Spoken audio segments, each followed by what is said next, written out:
Good morning, dear student of 8th class. I am your science teacher. Dear students, in last video we have discussed about harmful microorganisms, and today video we will continue this topic, harmful microorganisms effects.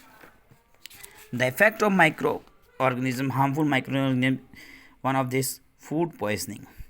Food poisoning could be due to the consumption of food spoiled by some microorganisms. Food poisoning अगर हम बात करें, खाने का ख़राब होना जो है, अगर हम बात करें कुछ due to the consumption of food spoiled, जब खाना ख़राब होता है, ये खाना ख़राब होना किसके कारण होता है? कुछ माइक्रो ऑर्गेनिजम्स ऐसे होते हैं जो कि हमारे फूड को क्या कर देते हैं, ख़राब कर देते हैं, उसे बासी कर देते हैं, ठीक है। और micro organisms that grow on our food, ये माइक्रो ऑर्गेनिज्म हमारे फूड पे ग्रो करते हैं, अपनी वृद्धि करते हैं। समटाइम्स प्रोड्यूस टॉक्सिक सब्सटेंसेस, और कभी कभी तो विषैले जो है पदार्थों को भी अगर हम देखें निक्षेपण करते हैं, विषैले पदार्थ भी छोड़ते हैं खाने के ऊपर। These makes the food poisonous, और इसी कारण से फूड पॉइजन होता है, ठीक है, कॉजिंग सीरियस इलनेस, और इसके कारण कभी कभी गंभीर रूप से बीमार भी हो जाते हैं, एंड इवन डेथ, और मृत्यु तक भी हो सकती है। सो इसलिए it is very important that, ये बहुत ही ज़्यादा ज़रूरी है कि वी प्रिजर्व फूड, हम खाने को बचाव करके रखें, to prevent it being spoiled, उसे ख़राब होने से बचाएं। Disease causing micro organisms in animals, वो कुछ माइक्रो ऑर्गेनिजम्स ऐसे होते हैं, कुछ सूक्ष्मजीव ऐसे होते हैं जो कि रोग उत्पन्न करते हैं, किसमें? एनिमल्स में, जानवरों में। सेवरल माइक्रो ऑर्गेनिजम्स, कई micro organisms not only cause disease, केवल बीमारी नहीं करते in human and plants, human और प्लांट्स के अंदर, but also in other animals, कुछ दूसरे जानवरों के अंदर भी ये जो है अगर हम बात करें रोग उत्पन्न करते हैं। फॉर एग्जांपल, एक एग्जांपल के तौर पर देखें तो anthrax is a dangerous human and cattle disease. Anthrax नामक अगर हम बात करें माइक्रोऑर्गेनिज्म जो है, ये बहुत ही हानिकारक है ह्यूमन बींग्स के लिए और मवेशियों के लिए, दोनों के लिए, ठीक है। ये जो बैक्टीरिया है, ठीक है, ये दोनों में रोग फैलाता है।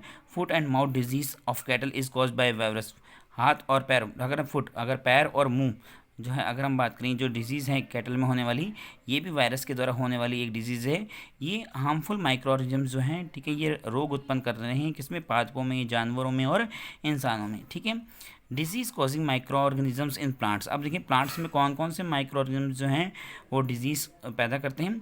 Several micro organisms cause diseases in plants like wheat, rice, potato, sugar cane, orange, Apple and others.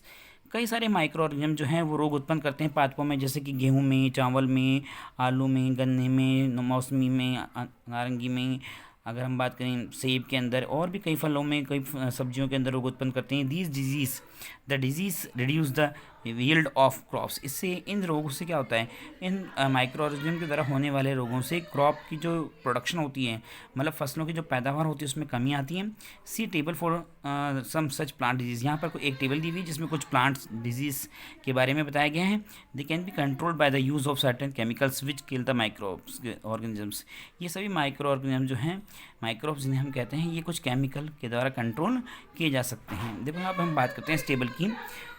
Plant disease में देखो सिट्रस कैंकर, ये सिट्रस कैंकर जो है, ठीक है, ये माइक्रोऑर्गेनिज्म जो है बैक्टीरिया है, ठीक है, फॉर्म के रूप में। और मोड ऑफ ट्रांसमिशन कैसा होता है? एयर के थ्रू, एयर के थ्रू अगर हम देखें ये बैक्टीरिया जो है सिट्रस कैंकर डिजीज़ फैलाता है। रस्ट ऑफ वीट अगर हम देखें गेहूँ में रस्ट जो डिजीज़ है वो फंगस के कारण होती है, ठीक है, और इसका ट्रांसमिशन होता है एयर और सीड्स के कारण, ठीक है। येलो वेन्स मोजेक ऑफ भिंडी के अंदर यह है अगर हम देखें जो पीला रोग होता है वो वायरस के कारण होता है, ठीक है, और इसका मोड ऑफ ट्रांसमिशन क्या? इंसेक्ट के द्वारा ये रोग होता है। तो यहाँ पे 2-3 एग्जांपल बताए गए हैं जो कि प्लांट में होने वाले रोग हैं, और बैक्टीरिया, फंगिस और वायरस के कारण ये रोग होते हैं। बात करते हैं आगे फूड प्रिजर्वेशन की, कि फूड प्रिजर्वेशन क्या होता है। देखो, you know that bread left unused under moist condition it attacked by fungus, हम सब जानते हैं कि अगर ब्रेड को अगर हम कुछ समय के लिए अगर हम देखें मॉइस्चर कंडीशन के अंदर छोड़ देते हैं तो उसमें फंगस उत्पन्न हो जाती है। Micro organisms spoil our food, सूक्ष्मजीव हमारे खाने को ख़राब कर देते हैं। Spoiled food emits bad smell, और ऐसे अगर हम देखें ख़राब या बासी खाने से जो है स्मेल आने लग जाती है, बुरी स्मेल आने लग जाती है। And has a bad taste, और उसका टेस्ट भी अगर हम देखें ख़राब हो जाता है। एंड चेंज कलर, और उसका कलर में भी चेंजेस आ जाता है। लेट अस स्टडी, यहाँ पर हम स्टडी करेंगे टू कॉमन मेथड्स ऑफ जो है preserving food in our homes, कि हम हमारे घर में कैसे फूड को प्रिजर्व करके रखें। We have to save it from the attack of microorganism, और कैसे उन माइक्रो ऑर्गेनिज्म के अटैक से उन्हें बचाएं फूड को हमारी। केमिकल मेथड, अगर हम बात करें केमिकल मेथड की, salts and edible oil are the common chemical method chemical generally used to check the growth of microorganisms. Salts and edible oil, नमक और जो खाने वाला जो तेल होता है, ठीक है, इन दोनों को मिला करके और कॉमन केमिकल्स जो हैं, ये जो हैं अगर हम देखें इनका जो मिला करके हम जो है माइक्रोऑर्गेनिज्म की ग्रोथ को क्या कर सकते हैं, रोक सकते हैं. Therefore they are called preservative, इसलिए इन्हें हम क्या कहते हैं, प्रिजर्वेटिव्स भी कहते हैं. वी ऐड साल्ट और एसिड प्रिजर्वेटिव्स टू पिकल्स, हम ये नमक और अगर हम देखें एसिड वगैरह जो हैं ये अचार वगैरह में भी डालते हैं to prevent the attack of microbes, उनको उस अचार को माइक्रोब्स के सूक्ष्म जीवों के उससे बचाने के लिए. अगर हम बात करें वी ऐड, ये होगी आगे देखिए, sodium benzoate and sodium metabisulphite are common preservatives. यहाँ पर हमने दो, अगर हम देखिए प्रिजर्वेटिव्स के नाम बताएं, इनके नाम आपको याद रखने हैं, ध्यान से सुनना. सोडियम बेंजोएट, एक तो है सोडियम बेंजोएट और दूसरा सोडियम मेटाबाइसल्फाइड. ये दो अगर हम देखिए प्रिजर्वेटिव्स हैं, chemical preservatives are commonly used, इनको हम जो है ज़्यादातर यूज़ में लेते हैं. These are also used in jams and squashes to check their spoilage, इन्हें हम ज़्यादातर जैम के अंदर वगैरह के अंदर यूज़ में लेते हैं ताकि उसको ख़राब होने से बचा सकें.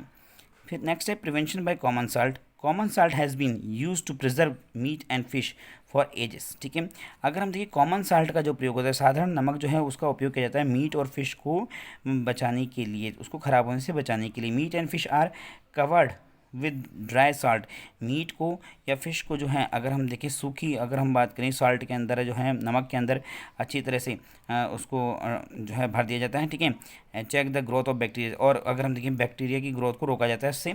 Salting is also use to preserve amla, raw mangoes, tamarind etcetera. Salting मतलब नमक का लेप करने से, अगर हम देखें आंवला, कच्चे अगर हम बात करें आम वगैरह, इनको भी हम जो है बचा सकते हैं माइक्रोब्स के प्रभाव से. बात करते हैं next prevention by sugar. Jam है, जेली है and squashes are preserved by sugar, इनको हम शुगर में प्रिजर्व करके रखते हैं. Sugar reduce the moisture content which inhibits the growth of bacteria which spoiled food. Sugar जो है अगर हम बात करें मॉइस्चर की कंटेंट को क्या करता है, कम करता है, जिसके कारण अगर हम बात करें खाने को बिगाड़ने वाले जो बैक्टीरिया हैं, ठीक है, उनकी ग्रोथ क्या हो जाती है, ठीक है, रुक जाती है. नेक्स्ट है prevention by oil and vinegar. Use of oil and vinegar prevents spoilages of pickles. अगर हम देखें ऑयल और विनेगर का प्रयोग करने से जो है अचार में जो है अचार ख़राब नहीं होता है, स्पॉइल नहीं होता है. क्यों? Because bacteria can not live in such an environment, क्योंकि बैक्टीरिया जो है अगर हम देखें ऐसे एनवायरनमेंट के अंदर ग्रो नहीं कर पाती. Vegetables, fruit, fish and meat are often prevented by this method. सब्जियां, फल, मछली और मीट अगर हम बात करें इसी मेथड के थ्रू उन्हें सुरक्षित रखा जाता है, प्रिजर्व रखा जाता है. नेक्स्ट है heat and cold treatment. You must have observed your mother boiling milk before it is stored or used. आपने देखा होगा जब भी आप दूध लेकर आते हैं तो सबसे पहले उसे बॉयल करना पड़ता है, उसे स्टोर करने से पहले. Boiling kills many micro organisms, boil करने से कई माइक्रो ऑर्गेनिज्म नष्ट हो जाते हैं. Similarly we keep our food in the refrigerator. हम जैसे कि हम रेफ्रिजरेटर में अपना खाना रखते हैं, low temperature inhibits the growth of microbes. अगर हम देखें लो टेम्परेचर पर माइक्रो ऑर्गेनिजम्स की ग्रोथ क्या हो जाती है, कम हो जाती है बिल्कुल. नेक्स्ट है pasteurisation. Pasteurisation milk can be consumed without boiling as it is free from harmful micro organisms. Pasteurisation milk जो होता है, ठीक है, पास्चराइज्ड मिल्क जो है अगर हम बात करें उसका यूज़ कैसे कहते हैं, विदाउट बॉइलिंग. उसको अगर हम देखिए गर्म करने से पहले उससे हम बात करें free from harmful micro organisms, उससे हार्मफुल माइक्रो ऑर्गेनिज्म से बिल्कुल मुक्त किया जाता है. The milk is heated to about 70 degree Celsius for 15 to 30 second. सबसे पहले दूध को 70 डिग्री सेल्सियस पे 15 से 30 सेकंड के लिए गर्म करते हैं. एंड देन सडनली चिल्ड, और उसके तुरंत बाद उसे तुरंत ठंडा किया जाता है. एंड स्टोर, उसके बाद स्टोर कर दिया जाता है. बाय डूइंग, इस प्रकार के कार्य करने से, so it is prevents the growth of microbes. इस प्रकार के कार्य करने से माइक्रोब्स की ग्रोथ की जाती है, रुक जाती है. This process was discovered by Louis Pasteur. ये जो प्रोसेस है लुई पास्चर के द्वारा बताया गया था. इट इज़ कॉल्ड पास्चुराइजेशन, और इसे हम पास्चुराइजेशन प्रोसेस कहते हैं. Storage and packing.